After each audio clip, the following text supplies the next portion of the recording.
kadang-kadang kita bisa cek penulis ini Syiah atau tidak dari muqaddimah. Dari mana kita lihat bagaimana dia bersalawat? Apakah dia hanya bersalawat untuk keluarga Nabi saja, ataukah dia juga bersalawat kepada sahabat Nabi? Jadi yang boleh mendapat hadis imamah Nabi warna hitam dulu di Mesir, ambo bali puluh cik. Saya beli dulu imamah warna hitam. Saya pakai hari raya. Nampak oleh guru saya. Guru saya ini dari Yaman. Hadis India nya. Ya India mungkin supaya tidak tersinggung enak. Apa kata beliau? Saroban hitam itu sekarang sudah menjadi syiar orang-orang Syiah. Jadi apa? Saroban hitam kini sudah menjadi syiar orang-orang Syiah. Walaupun aslinya memang kita mau pakai sorban hitam untuk meniru Nabi, tapi karena sorban hitam sudah menjadi syiar orang Syiah, jangan dipakai. Nanti engkau dikira orang Syiah pula. Oh iya juga sih. Ceramah di bulan Rabiul Awal, apa temanya? Tentang mengenal Nabi. Itu namanya tuh. Itu namanya menyesuaikan momen. Salawat ini adalah doa yang sudah pasti mustajab, sudah pasti terwujud. Kenapa? Karena sebelum kita berdoa, doanya sudah. Nah, itu makonya. Ada amal dipakai dengan salawat. Amal apa itu? Setiap kita berdoa, apit doa tadi dengan salawat. Assalamualaikum warahmatullahi wabarakatuh. Alhamdulillahilladzi arsala rasulahu bil huda wa dinil haqqi liyudhhirahu 'ala ad-dini kullihi wa kafa billahi shahida. Asyhadu an la ilaha illallah wahdahu la syarika lah wa asyhadu anna Muhammadan 'abduhu wa rasuluh. Allahumma shalli wa sallim wa barik 'ala hadzal nabiyyil karim wa 'ala alihi wa sahbihi wa man tabi'ahum bi ihsanin ila yaumiddin. Fa nawayna ta'alluma wa ta'lim wa naf'a wal intifa' wal ifadata wal istifadah والحث على التمسك بكتاب الله تعالى وبسنة نبيه صلى الله عليه وسلم والدعاء إلى الهدى والدلالة على الخير ابتغاء مرضات الله وصوابه وقربه. اللهم علمنا ما ينفعنا وانفعنا بما علمتنا وزدنا علما. Bapak-bapak, ibu-ibu, para jamaah yang dimuliakan Allah, puji syukur kehadirat Allah Subhanahu wa taala. Salawat dan salam mudah-mudahan selalu tercurah untuk Nabi Muhammad sallallahu alaihi wasallam. Mudah-mudahan dilimpahkan pula untuk keluarga dan para sahabat beliau, serta kepada siapapun yang telah menyampaikan ajaran beliau kepada kita, termasuk orang tua dan guru-guru kita. Mudah-mudahan kita, keluarga kita, anak cucu kita semuanya tetap berpegang teguh kepada apa yang telah dibawa oleh Nabi Muhammad SAW, sehingga nanti di akhirat kita bisa dibangkitkan bersama-sama dalam barisan beliau dan mendapatkan syafaat dari beliau. Lanjutkan kajian kita sebelumnya, masih membahas kitab Aqidatul Awam karya Syekh Sayyid Al-Habib Ahmad Al-Marzuqi Al-Maliki Al-Makki. Jadi kemarin kita baru membahas bait pertama dan bait kedua. Abda'u bismillahi warrahmani wabirrahimi da'imil ihsani falhamdulillahil qadimil awwali wal akhiril baqi bila tahawuli. Segala puji ya bagi Allah yang maha qadim, al-awwal, maha awal. Qadim itu artinya ada tanpa awal. Wal akhiril baqi, baqi itu artinya ada tanpa akhir, bila tahawuli. Nah, ini yang kemarin kita jelaskan agak panjang ya, bahwasanya Allah tidak mungkin berubah. Kenapa? Karena perubahan itu cuma ada dua kemungkinan. Bisa jadi berubah dari kurang menjadi lebih, atau berubah dari lebih menjadi kurang. Sedangkan Allah tidak pernah kurang. Semua yang berubah pasti berubah itu cuma dua saja. Bisa berubah dari lebih menjadi kurang, atau dari kurang menjadi lebih. Ya, semua yang berubah berarti kita katakan dia pernah kurang atau akan jadi kurang. Kalau dia berubah ke arah yang lebih baik, berarti sebelumnya dia kurang. Kalau dia berubah ke arah yang lebih buruk, berarti sebelumnya dia baik. Tapi yang penting dua-duanya berarti pernah buruk, pernah kurang, pernah cacat. Sedangkan Allah tidak ada cacat. Sempurna yang sudah paripurna, tidak akan bertambah, tidak akan berkurang. Ditambah kamale, dikurang apalagi. Itu maksudnya tahawul. Allah tidak berubah. Itu saja pembeda utama antara sang pencipta dengan makhluk, antara sang khalik dengan makhluk adalah tahawul atau taghayyur, berubah. Allah tidak berubah. Nah, kemarin kita bahas tentang pendalilan ya. Jadi para ulama menulis kitab itu biasanya menulis mulainya dengan bismillah dan alhamdulillah. Karena memang perintah Nabi SAW jumlahnya khabariyah. Kullu amrin dzibalin la yubda'u fihi bi bismillahirrahmanirrahim fahuwa aqta'u. Setiap amal yang mengandung kebaikan tidak dimulai dengan bismillahirrahmanirrahim maka aqta', maka terputus atau ajzam. Terputus juga. Maksud terputus di situ apa? Qalilul barakah. Kita makan, kita minum, tidak baca bismillah, makannya tetap halal, tidak jadi haram, akan tetapi barakahnya kurang.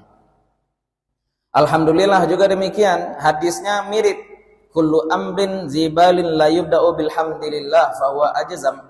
Semua amal baik kalau tidak dimulai dengan bismillah maka dia terputus. Ustadz, yang satu dalil bilang mulai amal dengan bismillah, yang satu dalil bilang mulai amal dengan alhamdulillah. Mana yang akan kita amalkan? Apa? Nanti kecil hadisnya mulai dengan bismillah. Yang cik lagi kecil hadisnya mulai dengan alhamdulillah. Mana kau amalkan? Kedua-duanya. Idza amkanal jam'u batalat tarjih. Kalau mungkin menggabungkan maka jangan dipilih-pilih. Kalau bisa duo, biar duo yang cik. Ya, kita contohkan kemarin apa? Hadis tentang surat Al-Kahfi. Surat Al-Kahfi hadisnya yaumal jumu'ah, hari Jumat. Ada juga hadis surat Yasin. Hadis surat Yasin hadisnya apa? Lailatul Jumu'ah, malam Jumat. Jadi kita hari Jumat itu baca surat Yasin atau surat Al-Kahfi? Dua-duanya ya. Kalau bisa digabungkan.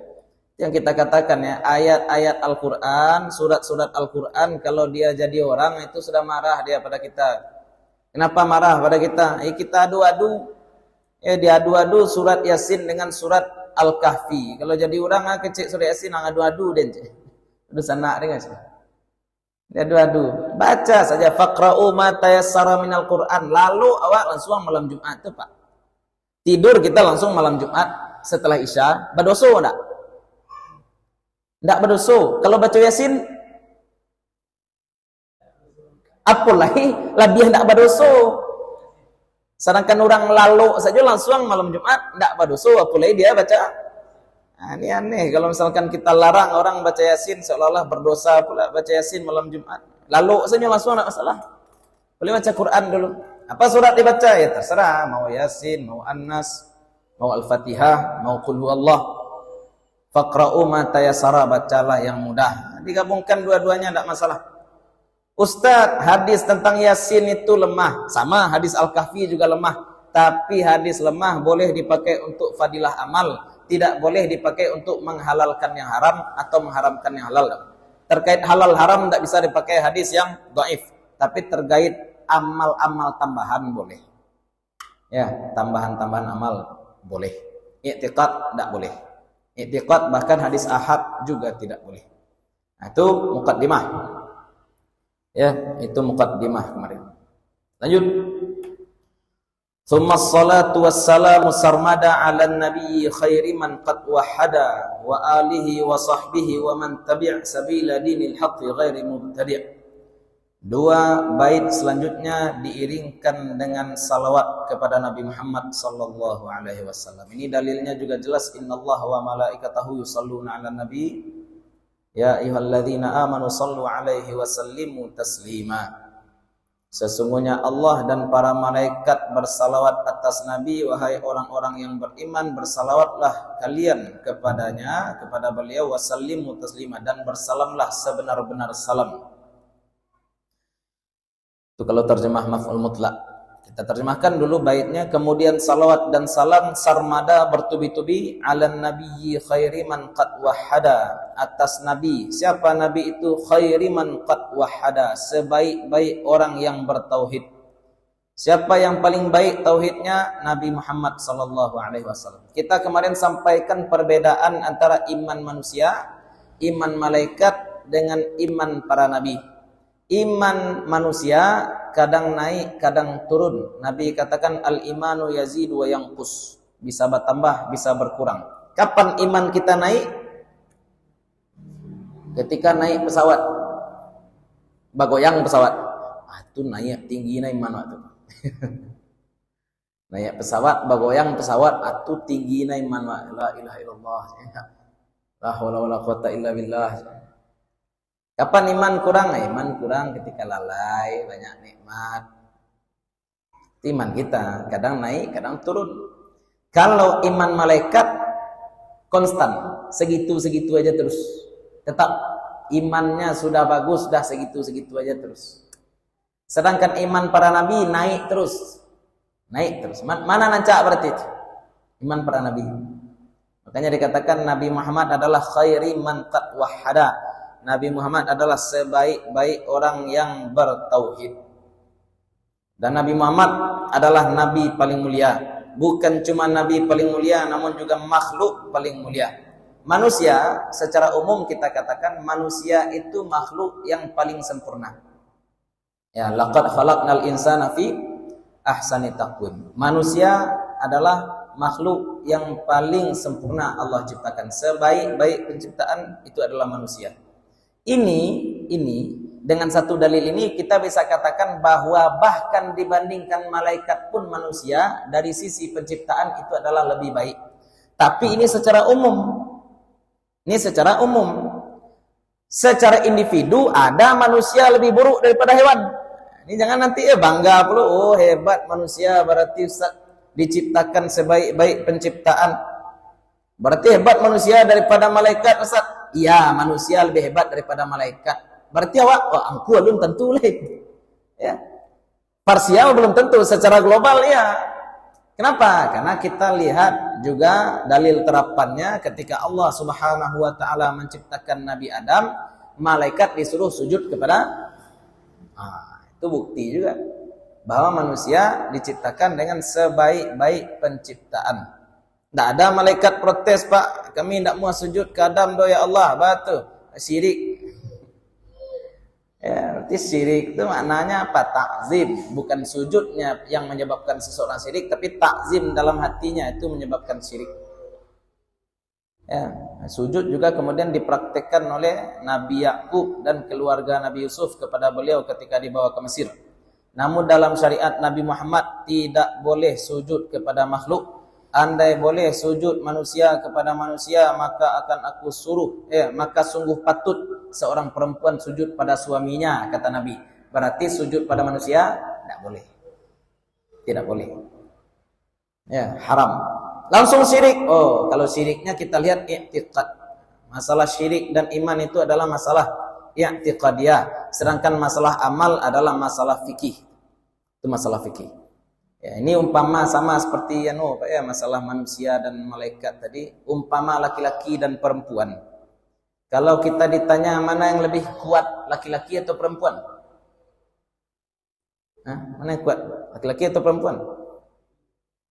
Ada laki-laki yang lebih lemah daripada perempuan? Ada juga. Sama seperti tadi. Mana yang lebih sempurna penciptaannya, manusia atau malaikat? Manusia penciptaan, ya. Tapi manusia secara umum, ya banyak manusia-manusia yang lebih buruk daripada hewan juga disebutkan dalam Al-Quran. Ya, orang-orang yang punya hati tapi la yafqahun, tidak dipakai hati itu untuk memahami. Ya, tidak dipakai hati itu untuk memahami. Punya mata tidak dipakai melihat, punya telinga tidak dipakai untuk mendengar. Ya, ulaika kal an'am, mereka itu seperti hewan ternak, balhum adall. Ya. Jadi Nabi Muhammad adalah sebaik-baik orang yang bertauhid. Dan salawat ini adalah doa, ya. Salawat adalah doa, dan salawat adalah doa yang pasti terkabul.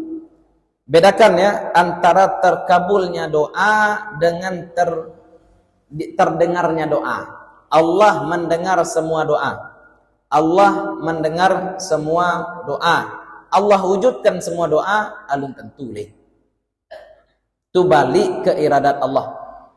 Balik ke iradat Allah. Ya Allah, turunkanlah hujan saat ini juga. Tidak turun hujan, ya sudah. Itu balik kepada hak Allah. Lalu kenapa kita sholat istisqa? Kita sholat istisqa itu ikhtiar kita, usaha kita. Ujung-ujungnya tetap balik kepada kehendak Allah. Ada orang taat tapi miskin, ada. Ada orang maksiat tapi kaya, ada. Kenapa Ustaz bisa seperti itu? Terserah Allah. Kan umpamakan petang masalah galih, masalah mikrofon petang misalnya. Ya, enggak bisa kita atur-atur Allah Subhanahu wa taala. Ya. Jadi semua doa itu ada kemungkinan dikabulkan, istilahnya diwujudkan oleh Allah, atau kemungkinan lain doa itu tidak diwujudkan oleh Allah. Tapi kalau salawat, ini doa pasti terwujud. Kalau salawat pasti terkabul. Ya Allah, kirimkan kebaikan pada Nabi. Kan itu salawat. Ya sallallahu alaihi wasallam, ya Allah kirimkanlah kebaikan dan keselamatan bagi Nabi. Belum kita berdoa, Allah sudah kirimkan keselamatan dan kebaikan yang paripurna untuk Nabi. Makanya para ulama katakan salawat ini adalah doa yang sudah pasti mustajab, sudah pasti terwujud. Kenapa? Karena sebelum kita berdoa, doanya sudah. Nah, itu makonyo ada amal dipakai dengan salawat. Amal apa itu? Setiap kita berdoa, apit doa tadi dengan salawat. Buka doa dengan salawat, tutup doa dengan salawat. Kenapa kita buka dengan salawat dan kita tutup dengan salawat? Tadi kita katakan doa kita bisa jadi diterima, bisa jadi ditolak. Tapi salawat pasti diterima. Maka kita taruh doa kita yang pasti diterima, pasti ditolak ini di antara dua doa yang pasti diterima. Istilahnya akan memasukkan proposal. Ya. Pak ingin memasukkan proposal. Apa proposal, Pak? Ingin otoranca. Ingin otoranca. Mau memasukkan proposal. Alah taruhlah proposal itu di antara proposal-proposal yang pasti gol.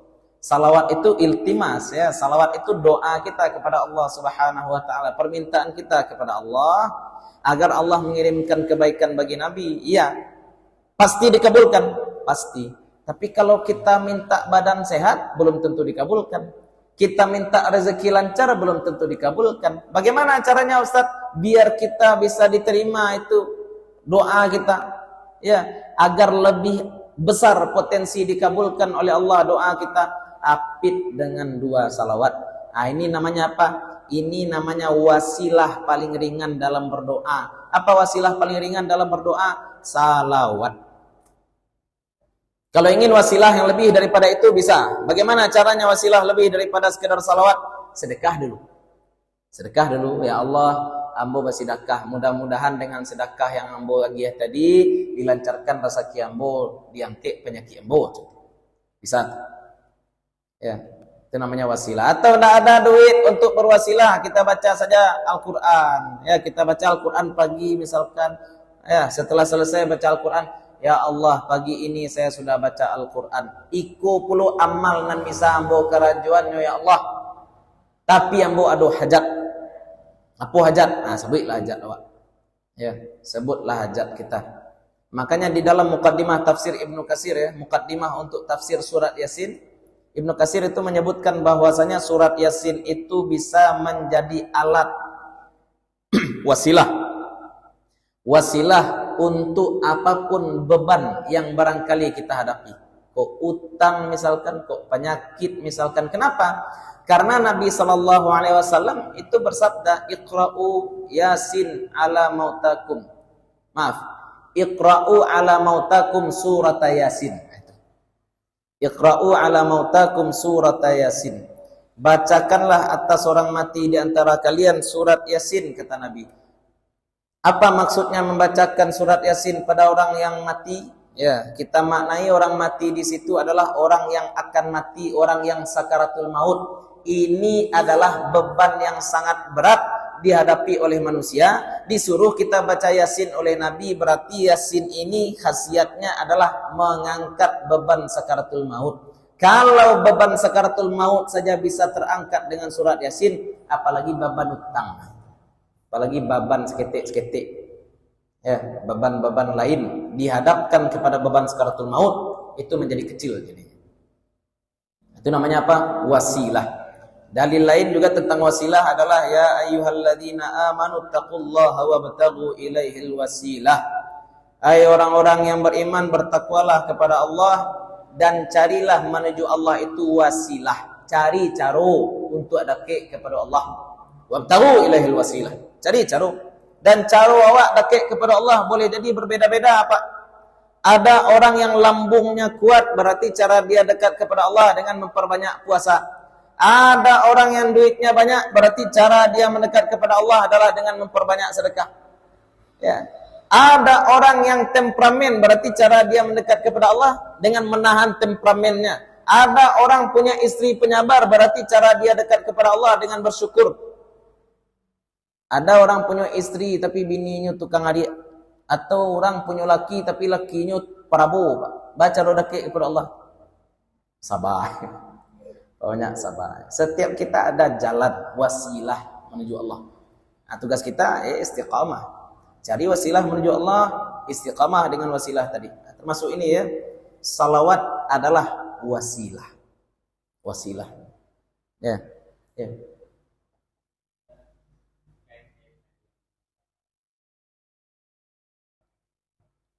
Ya.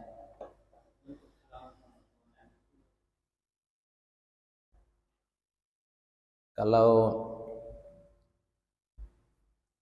dalam tafsir Jalalain ya, itu dibedakan ya. Salawat. Salawat Allah kepada Nabi, salawat malaikat kepada Nabi, dan salawat kita kepada Nabi itu kan berbeda-beda. Ya Pak ya.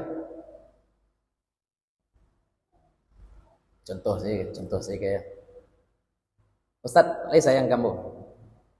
Lai sayang kamu. Ya, banci kamu. Ustaz, lai sayang kamu ya.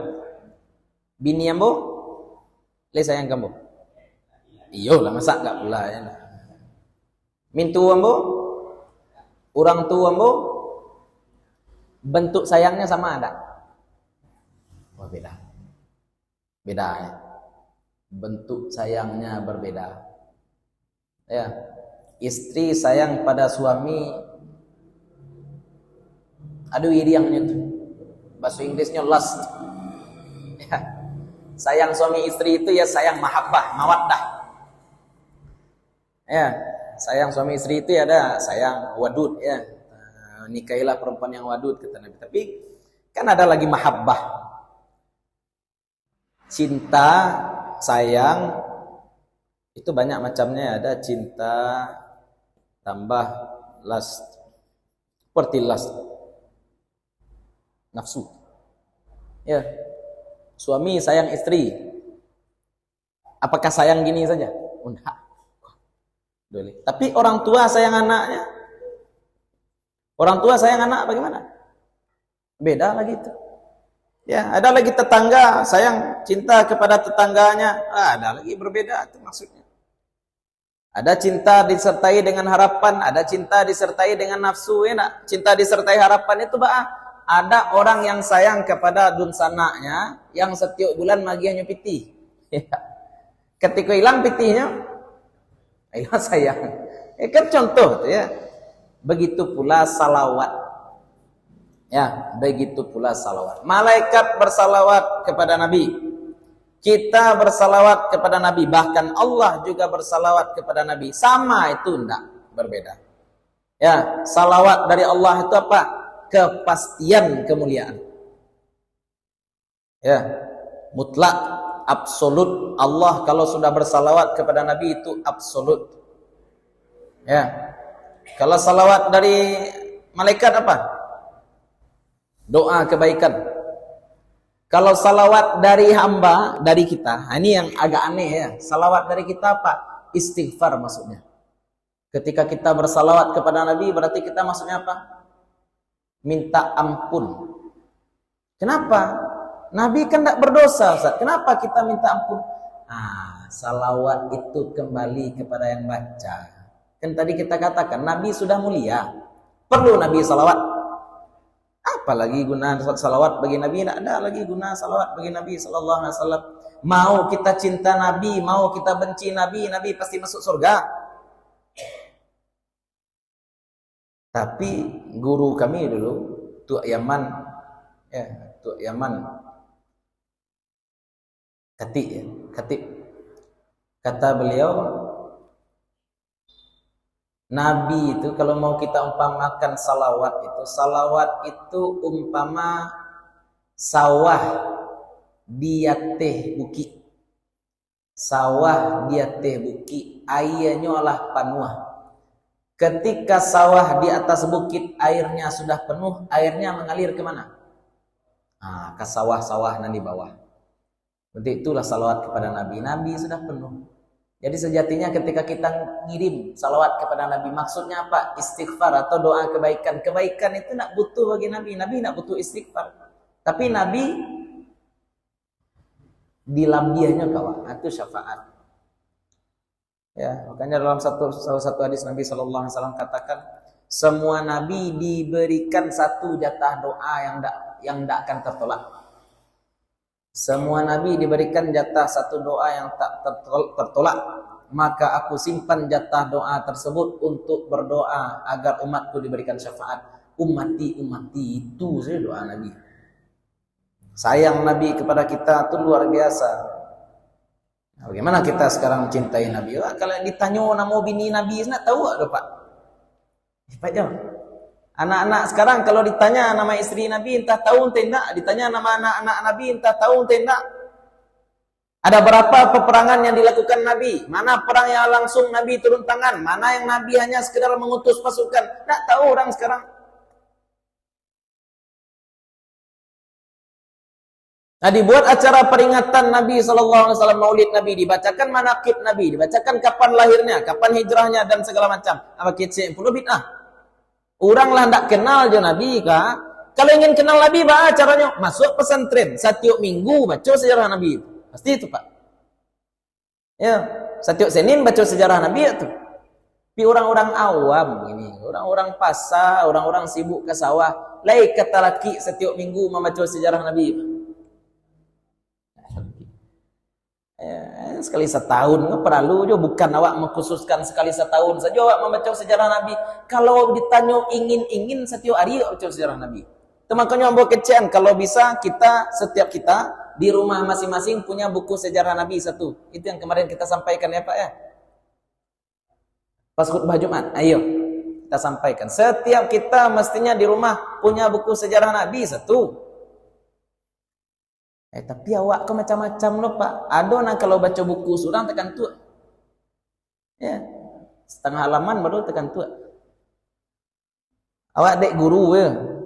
Anak kok kiranya ya kemampuan daya tangkap kepalanya kok beda-beda Pak. Ada nan membaca separuh halaman lah hangik kepalanya.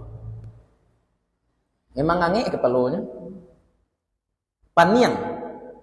Ya, ada orang nan nindak. Ambo kadang-kadang baca buku dia tuh. Baca buku dia tu. Ditanya oleh kawan, tak paniang Ustaz baca buku dia tu. Ini nak paniang, awak tidak. Ini nak paniang sebenarnya. Sebenarnya paniang baca buku dia tu bukan dek naik otonya, dek baca buku. Ya. Baca buku paniang. Tidak ada paniang. Ya. Ada orang nak paniang, orang tu berbeda-beda. Kalau orang paniang membaca buku, baca caranya mengaji. Ya, ada orang yang visual, ada orang yang verbal. Kan banyak jenis-jenis orang, daya tangkap orang. Kalau disampaikan baru ambo menangkuk Ustaz. Kalau ambo baca surang paniang, kusui, takkan tuat segala macam. Tapi mencari momen untuk ditalkinkan kisah Nabi sallallahu alaihi wasallam, riwayat hidup Nabi sallallahu alaihi wasallam tu katiu ari yo gak payah mencari wakatunan samu. Ya. Itu sebenarnya hanya sekedar menyesuaikan momen ya. Ceramah di bulan Rabiul Awal, apa temanya? Tentang mengenal Nabi. Itu namanya tuh. Itu namanya menyesuaikan momen. Ketika naik argumennya apa tema ceramah Ustaz? Bersabar ya. Ketika tiba Covid apa ceramah Ustaz judulnya? Sabar aja bro. Ketika terjadi gempa di Aljazair apa di Maroko apa tema ceramah Ustaz? Sabar aja. Ketika naik ada gua meh apa tema ceramah Ustaz? Sabar sih tadi ceramah wak kira. Itulah. Sabar ya, sabar itu dia. Syukurnya agak kurang gitu. Karena cerita Buya Hamka. Buya Hamka dulu ketika sholat subuh, beliau berkunut. Sudah sholat, ibu orang. Buya, mau ke berkunut. Kunut ada 3 ya. Ada kunut subuh, ada kunut nazilah, ada kunut witir. Kunut 3. Kunut nazilah, kunut witir ini tidak khilafiyah. Kunut subuh baru khilafiyah. Khilafiyahnya apa? Ada yang bilang ketika i'tidal, ada yang bilang sebelum i'tidal. Itu aja.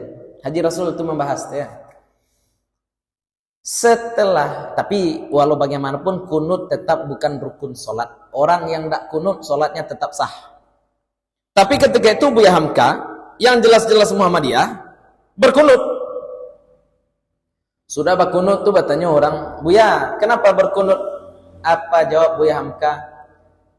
Tadi ketika berkunut beliau kan mendoakan kaum muslimin, Allahumma aslihna wa aslih man fi salahihi salahul muslimin. Kira-kira kejadian yang terjadi di sekitar kita sekarang ini tidak membuat Anda sadar bahwa memang kita harus berkunut sekarang? Itu aja kita bilang. Kunut nazilah itu dilakukan ketika umat Islam ditimpa musibah, ditimpa beban. Pertama kali kunut nazilah kapan? Ketika peristiwa Bi'ru Ma'unah, Nabi kirimkan guru-guru untuk mengajar Al-Quran, ternyata di jalan justru guru-guru ini di ambush. Dicido istilahnya. Enggak. Marah Nabi SAW dilakukan kunut nazilah. Kunut nazilah. Pada masa Umar juga dilakukan kunut nazilah. Kenapa? Karena umat Islam pada masa Umar bin Khattab itu terdesak. Ada pasukan Romawi, ada juga pasukan Persia. Lakukan kunut nazilah. Jangan sampai hancur umat Islam di tanganku. Itu yang ditakutkan oleh Umar bin Khattab. Padahal beliau adalah khalifah Rashid. Khalifah yang dijamin oleh Nabi SAW. Dijamin pula masuk surga. Tapi beliau masih takut ada umat Islam hancur di tangan beliau. Doa kunut itu yang tuh Pak. Allahumma dfa'anna. Allah, atau dalam redaksi lain Allahumma kshif anna. Kalau ada orang baca doa kunut agak panjang, ada Allahumma kshif anna. Itu doa Umar bin Khattab. Doa untuk mengangkat bala dari kaum muslimin. Itulah ya. Jadi kita hanya menyesuaikan momen. Momennya apa sekarang? Kalau Maulid Nabi, momen kita mengenal Nabi, kita mengaku cinta Nabi. Makanan favorit Nabi apa Pak? Itu makanan pokok Nabi itu. Kurma itu makanan pokok. Makanan favorit? Semangka, buah ya. Kalau buah yang Nabi suka semangko. Awak babuku paso jo semangko tu jo kurma. Kan kalau ditanyo kurma. Kalau kitchen mereka makanan kesukaan Nabi kurma. Jawa kurma Abu Jahal sama kurma suka. Abu Jahal kurma juga. Kalau untuk daging kambing yang Nabi suka yang dakik ke tulang. Kaki, pau, pau jauh dari tulang. Kedua tulang di tulang punggung lips. Yang seperti itu disukai Nabi. Sebab daging ternyata kalau dekat dengan tulang kaldunya kuat. Itu kan kalau kini kan awak ingin kenal seseorang makanan kesukaannya apa. Jadi itulah kira-kira enak. Kita kenal Nabi, makanan kesukaan Nabi apa. Baju Nabi paling bagus warnanya apa? Putih. Bako hijau, bako adolonan hijau. Kalau nan putih itu Nabi sebutkan ya, sesungguhnya pakaian putih adalah di antara baju terbaikmu kata Nabi. Maka pakailah baju putih di hari Jumat dan kafanilah orang-orang mati di antara kamu dengan kain putih. Itu kata Nabi SAW. Tentang kain putih. Tapi Nabi juga punya kain hijau. Kalau saroban Nabi apa warnanya? Imamah Nabi hitam. Jadi ambo dek mendapat hadis imamah Nabi warna hitam dulu di Mesir, ambo bali pulo cik. Saya beli dulu imamah warna hitam. Saya pakai hari raya. Nampak oleh guru saya. Guru saya ini dari Yaman. Hadis India juga. Ya India mungkin supaya tidak tersinggung enak. Apa kata beliau? Saroban hitam itu sekarang sudah menjadi syiar orang-orang Syiah. Kaji apa? Saroban hitam kini sudah menjadi syiar orang-orang Syiah. Walaupun aslinya memang kita mau pakai sorban hitam untuk meniru Nabi, tapi karena sorban hitam sudah menjadi syiar orang Syiah, jangan dipakai, nanti engkau dikira orang Syiah pula. Oh iya juga sih. Ambo tinggal saja sorban hitam tadi Mesir leh. Kalau apa-apa lihat toko-toko Syiah itu kan hitam-hitam sorbannya ya. Itulah Khomeini contohnya itu hitam Syiah. Imamahnya hitam. Ya, kalau kita ingin ikut Nabi ya tidak masalah. Makanya sekarang ada beda-beda ya. Saroban-saroban itu ternyata beda-beda. Kalau Kiai Haji Ahmad Dahlan tuh pakai saroban lili enggak? Yuk. Warna apa kainnya? Warna apa kainnya? Batik. Ikut santiangnya beliau. Pakai sorban lili tapi kainnya itu apa namanya tuh? Itu namanya Muslim Nusantara ya. Enggak tuh Islam Nusantara ya. Yang ada apa? Muslim Nusantara. Islam itu ya Islam itu rahmatan lil alamin, untuk seluruh alam. Tapi kalau orang-orang muslim, ada muslim Arab, ada muslim Cina, ada muslim Indonesia. Muslim Arab pakai baju gamis, muslim Indonesia pakai baju batik. Enak, muslim. Itu luar biasa ya Kiai Haji Ahmad Dahlan. Berarti beliau tetap ingin memakai sunnah Nabi, yaitu sunnah imamah. Karena memang adat ulama-ulama yang pulang di Makkah di awal-awal abad 20 itu pakai imamah semua, Pak. Ceklah kalian enggak.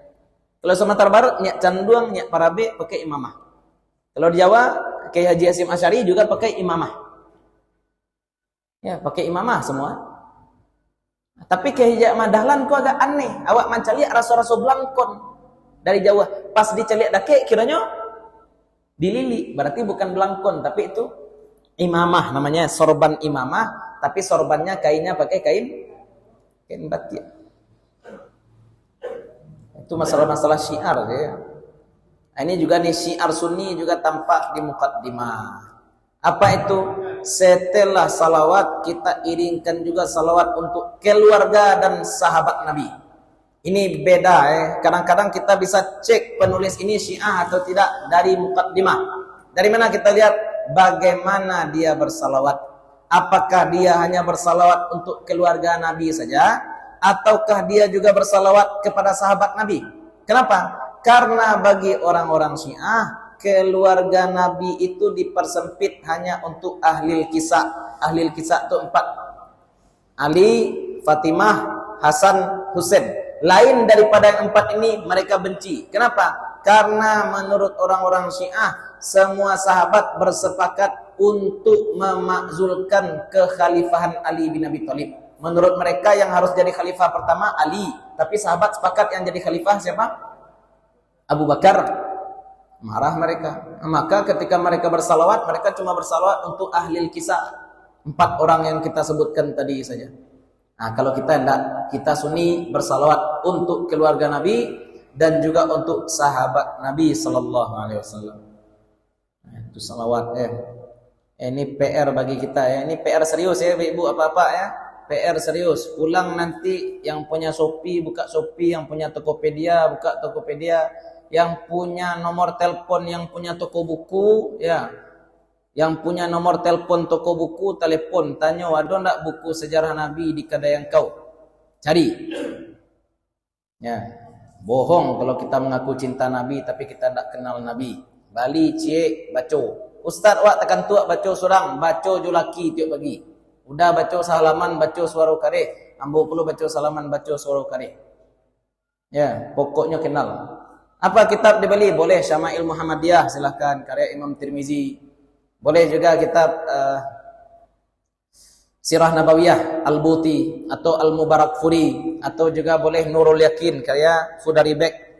Yang penting jangan Husain Haikal ya. Jangan Husain Haikal tuh jangan. Itu dia menulis sejarah Nabi tapi sisi mukjizat Nabi dia coret aja. Dia tidak percaya mukjizat. Dia tidak percaya dada Nabi dibelah. Dia tidak percaya bahwasanya sela-sela jari Nabi dapat mengeluarkan air. Tidak percaya dia itu semua. Itu jangan. Judulnya Hayatul Muhammad ya, kehidupan Muhammad. Judulnya yang kehidupan Muhammad itu jangan dibeli. Ya, yang Sirah Nabawiyah silahkan dibeli. Itu ikhtiar kita untuk mengenal Nabi Muhammad sallallahu alaihi wasallam. Disitulah dulu. Mudah-mudahan bermanfaat kajian kita pada malam hari ini untuk bapak-bapak, ibu-ibu, terutama untuk kami pribadi yang menyampaikan. Mudah-mudahan selama duduk sini Allah berkat dosa-dosa kita, Allah tambahkan tabungan amal kita. Allah sayangi orang tua dan guru-guru kita. Allah kumpulkan kita nanti bersama-sama dengan orang-orang saleh, para syuhada, para siddiqin, para nabi. Mudah-mudahan kita mendapatkan syafaat dari Nabi Muhammad sallallahu alaihi wasallam. Mohon maaf kalau ada yang salah, ada yang kurang, ada sesuatu yang tidak kami letakkan pada tempatnya. Assalamualaikum warahmatullahi wabarakatuh.